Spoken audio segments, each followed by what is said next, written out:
This is a game that I wrote just to give you a sense of if LSAT was crazy mean, what might they do?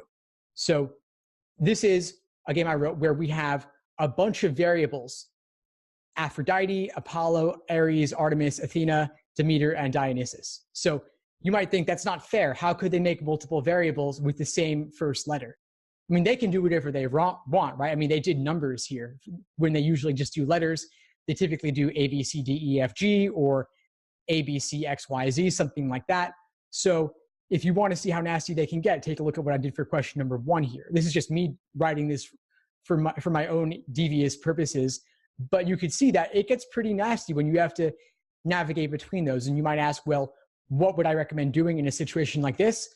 I might write down the first couple letters of each of those. So I might write down ART, like ART for Artemis, DEM for Demeter, APO for Apollo, and so on.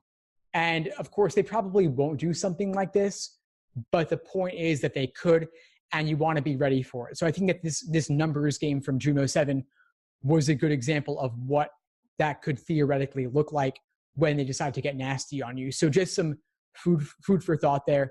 And I put the link to that game in the chat if you want to play around with that a bit as well.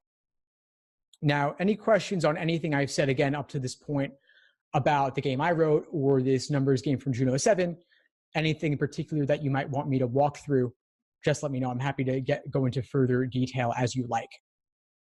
I suppose one other thing I should share with you is curveball games, because one thing you're seeing on more recent exams is when they kind of throw you for a loop because they want to test your limits. They want to make sure that you're not simply blindly following someone else's technique. They know that a lot of people are using explanations and using prep books, and as a result of that, their techniques become very regimented.